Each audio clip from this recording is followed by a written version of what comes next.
The space station hung like a jeweled crown around the gas giant, its metallic spires catching stray light from the swirling storm below. Corridors twisted at impossible angles, elevators glided along invisible tracks, and gravity seemed to have mood swings, tugging unevenly depending on which way the station curved. Humans and aliens navigated the chaos with practiced agility, or, in the human trader's case, with a spectacularly unpracticed flail.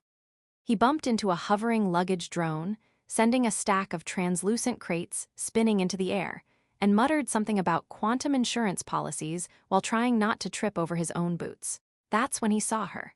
She stood near the edge of the observation balcony, leaning casually against the railing while the nebula beyond painted the room in iridescent blues and purples. Her long ears curved gracefully upward, twitching ever so slightly as though sensing vibrations he couldn't even hear. She looked almost human, the kind of human who would make him question everything he thought he knew about human beauty, but the ears marked her as something else entirely, something exotic, alien, untouchably elegant. His eyes betrayed him. He wasn't staring, he was studying her, he told himself. Yes, studying. For science. His internal monologue wasn't doing much to calm the heat rising in his face as he noticed the subtle way her pupils flickered, the tiny arch of her brow, the curve of her lips that held a trace of amusement. Then she turned her head ever so slightly, and the smile arrived, slow, teasing, and like it knew exactly what he was thinking. "You like what you see, don't you?" she asked, her voice light and melodic, carrying the faint echo of the station's metallic corridors. She didn't sound offended, more amused, as though she had seen this play unfold 1,000 times before across a dozen star systems. He flailed for words. Literally flailed. His arms knocked into the floating crate again, sending a half-empty synth coffee cup arcing through the air. It spun in a perfect parabola before landing upright on the railing, spilling exactly enough to leave a suspiciously coffee-shaped stain on the floor. I mean observationally," he said, his voice squeaking at the wrong moments like a badly tuned pressure valve. "Yes, observational, definitely science." Her smile widened, ears flicking like twin antennae. "Observational science, huh? That's a dangerous field," she said, leaning a little closer, enough for him to notice the subtle shimmer of her iridescent wristband. "Especially for humans with poor spatial awareness." He cleared his throat, trying to seem composed, which was an ironic statement given that he had just somersaulted over a small service bot and collided with the balcony railing. "I assure you, I am highly competent at spatial interactions." He pointed vaguely at the nebula outside as if that would distract her from his klutziness. She laughed. It wasn't a harsh laugh. It rolled like smooth energy along the corridor. It made his knees weaken just enough for him to consider that zero-G might not be such a bad thing after all, if only he weren't still fighting gravity in 3 different directions. "Careful," she said, stepping back so the wind from the station's air vent didn't sweep him off the balcony. "You humans are unpredictable. I've seen more crashes than I care to admit in docking bays, and you, well." She waved a hand at him, amused, the gesture light, almost like air brushing across a hologram. "You redefine unpredictability." He bowed slightly, nearly toppling over again. I like to keep things interesting." She tilted her head, long ears twitching in perfect synchronization. "Interesting," she echoed, "is one word for it. Chaotic might be another." She glanced at the spinning crates now suspended midair by the station's artificial gravity stabilization, then back at him. "Are you always this entertaining, or am I lucky?" "Lucky," he said, smiling through the panic that had settled firmly in his chest. "Mostly lucky, sometimes unlucky, depends on who's watching." Her laughter came again, this time accompanied by a mischievous sparkle in her eyes. "You're aware, aren't you, that in some systems, staring at someone without permission is considered an offense punishable by being flung into orbit? Which is why I study from a safe distance," he said quickly, stepping back and accidentally nudging a hovering beverage tray. It twirled slowly, spilling a glimmering liquid into the air that smelled faintly of burnt caramel and stardust. He sighed. "Safe distances are negotiable." "Negotiable, huh?" She raised a brow, ears twitching as if contemplating the physics of negotiation and the potential chaos that might follow. "Do all humans flirt like this, or is it just you?" "I assure you," he said, blushing despite the ambient lighting, "this is highly advanced human flirting. not for amateurs. Requires skill, grace, and the ability to survive zero-G without crashing into someone's cargo. You've got some skill, she said, stepping closer, just enough to let the glow from her eyes reflect in his.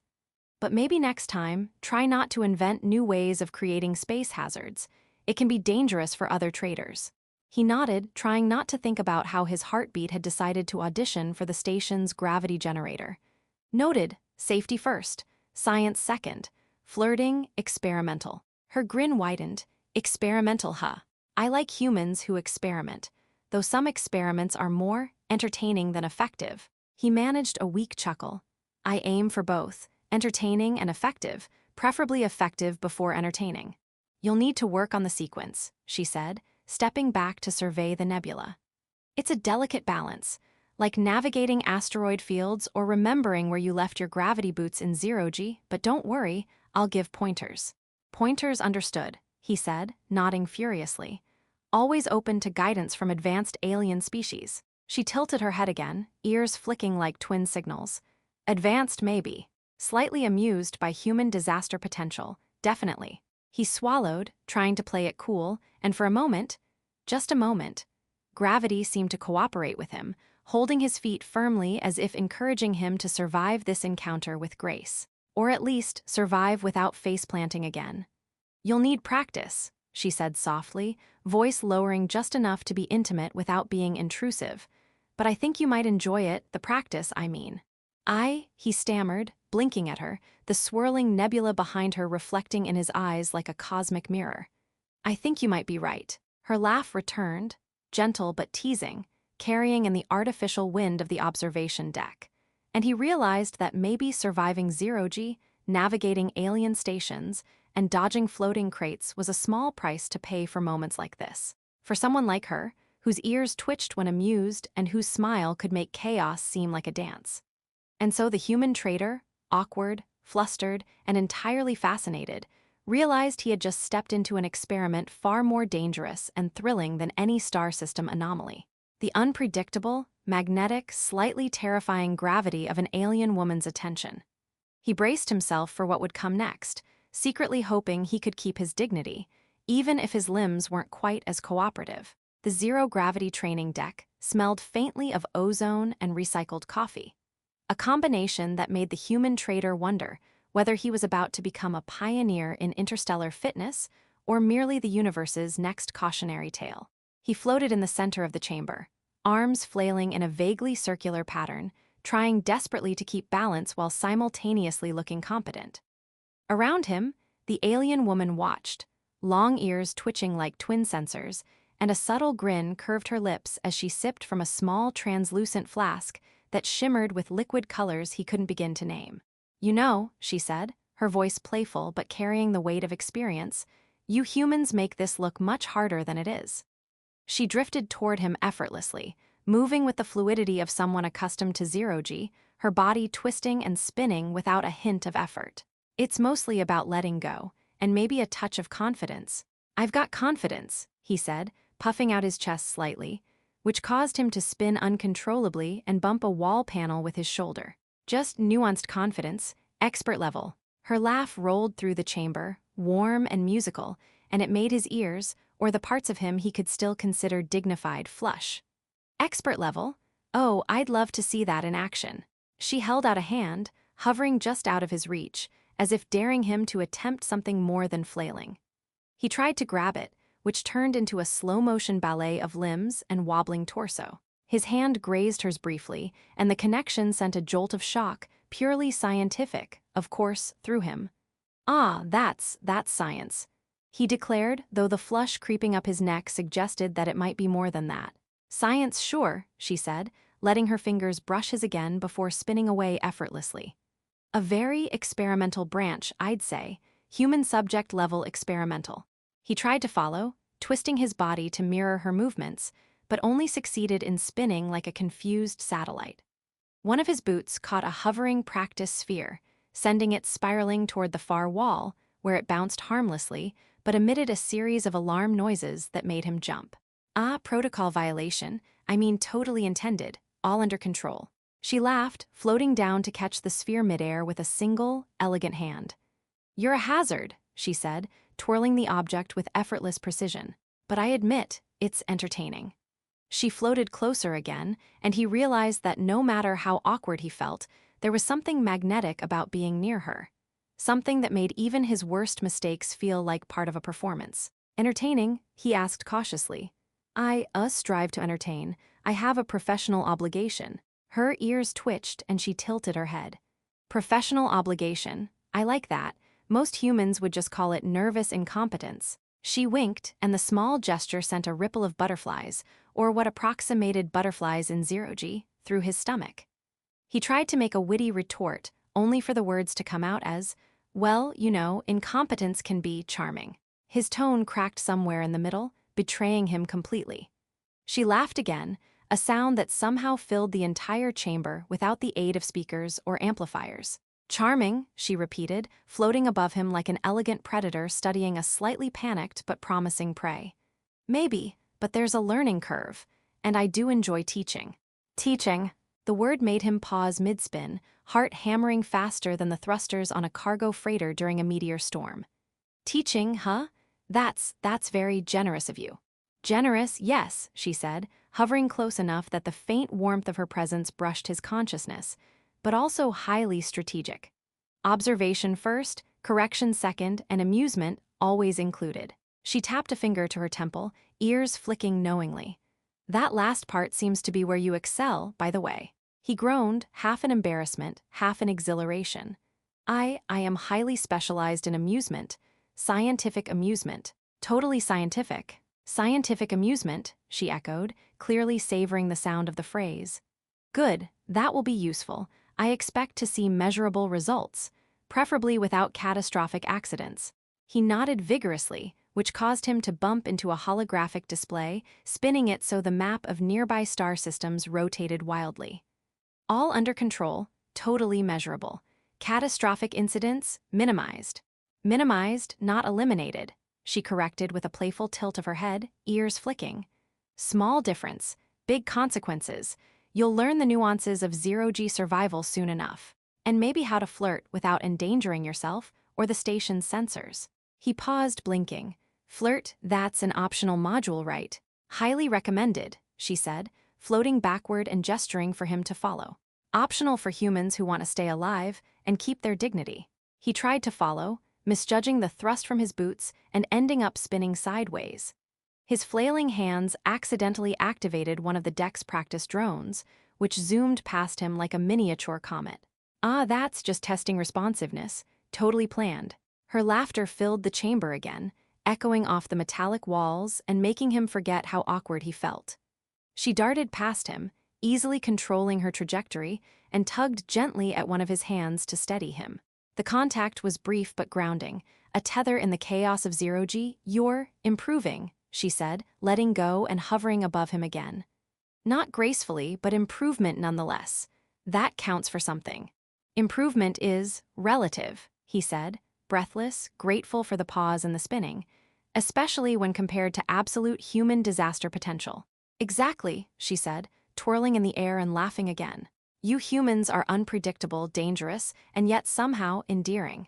It's quite the combination." He floated there, chest rising and falling faster than he intended, realizing that she had somehow made him forget the spinning spheres, the hovering drones, and the faint ozone burn in the air. All he could think about was how impossibly captivating she was. The tilt of her head, the twitch of her ears, the spark in her eyes as she watched him struggle, amused but attentive. "So," she said finally, drifting closer, ready for the next exercise. I believe I am," he said, trying to sound confident. "Provided we define exercise as surviving near an alien with long ears without humiliating oneself." She tilted her head and smiled knowingly. "That's one definition. I might have a few others in mind." And as the zero-gravity chamber spun gently around them, filled with the faint hum of thrusters and distant nebula light, the human trader realized he was about to enter a most unconventional training program. One that promised peril, laughter, and an entirely new kind of gravitational pull, far stronger than any the station itself could muster. The quiet corridor smelled faintly of ozone and metallic polish, a sharp contrast to the chaos of the zero-G training deck from earlier. The human trader floated along the narrow passageway, boots magnetically clinging to the floor just enough to prevent him from launching himself into the station's central shaft by accident. Beside him, the alien woman moved with her usual effortless grace. Long ears angled like finely tuned instruments that picked up even the smallest vibration of the station's hum. Her eyes caught the flicker of the nebula outside, but they were only half-focused. The other half was on him, and he felt it like a subtle pull on his chest. "You've improved," she said casually, though the tilt of her head and the faint twitch of her ears betrayed her amusement. "Not perfect, but competent. A rare achievement for a human in zero-G." He swallowed, blinking rapidly. "Competent? I would say, above average for someone who could have accidentally decompressed the cargo hold yesterday." He tried to keep his tone light, but he couldn't entirely hide the pride swelling inside him. After 2 days of flailing, spinning, and being laughed at in equal measure, he had learned, slowly, painfully, hilariously, to trust the motion of zero-G, to anticipate the station's quirks, and to rely on his own instincts. More importantly, he'd learned to let go of the panic that had defined his every encounter with the alien woman. "Above average," she said, a grin flickering across her lips. "I like that. Humility disguised as pride. Clever." Her fingers brushed the side of the floating railing, and she tilted toward him slightly, testing the invisible current between them. "So, tell me, did you enjoy our little experimental sessions?" He hesitated, a brief panic flaring when he realized just how much he had. "Enjoy?" he echoed. Yes, very educational." He cleared his throat. "And entertaining, most definitely entertaining, mostly because of your guidance." Her laugh, soft and melodic, echoed off the polished walls, and he felt the tension he had carried since their first encounter dissolve just a little. "My guidance," she teased, ears flicking playfully, "or your spectacular ability to turn every task into a human disaster." "Spectacular is one way to put it," he admitted, floating closer. "I like to leave an impression." "You've left quite a few," she said, leaning casually against the wall. Her gaze was direct, almost disarmingly warm. "Some of them were dangerous, some hilarious, but all memorable. I think you've grown." He blinked at her, heart thudding faster than the emergency thrusters on a misaligned cargo pod. "Grown?" he asked, unsure whether to laugh or panic. "Yes," she said firmly, ears twitching like delicate antennas. "You've learned to adapt, to take risks without panicking, to navigate chaos with some semblance of style." And, she added, her voice dropping slightly, "You've learned to face curiosity, attraction, and attention without completely losing your composure." He chuckled nervously. "Somewhat, mostly, I've improved in controlled bursts. You've been quite the teacher." "Teacher," she echoed, leaning in slightly. "Yes, but a patient one, you've earned it." She paused, eyes glinting mischievously. "And I think, perhaps, you've earned something else." He felt the pull again, that subtle gravity of her presence, a force stronger than any station field or nebula storm. "Something else," he echoed cautiously, heart hammering. "Understanding," she said, floating closer, so the faint luminescence from her skin reflected against his own. "Curiosity can be frightening, yes, attraction even more so. But you've faced both without running, without hiding, and you've been honest. That's rare." He swallowed, a mixture of relief, pride, and nervous excitement twisting in his chest. "Honest," he said softly. I tried. I mean, sometimes I failed, spectacularly, but yes, honest. Spectacular failures included," she said with a wink, the movement causing her long ears to twitch in perfect symmetry. "Those failures made this far more interesting than I anticipated." She drifted just close enough that he could feel the heat of her presence. "And entertaining," she added, her voice softening, "for both of us."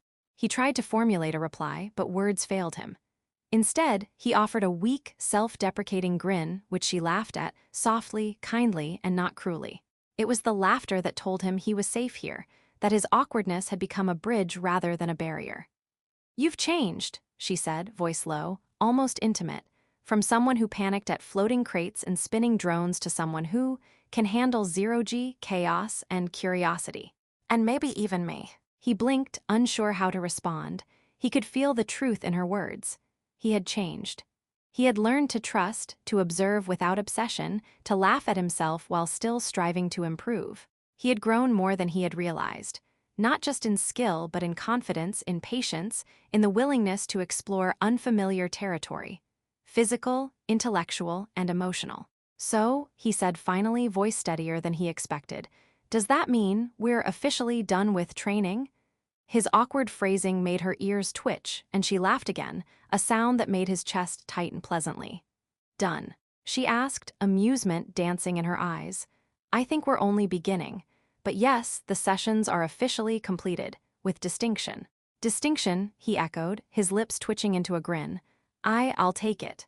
"You should," she said, stepping back slightly but keeping her gaze locked on him.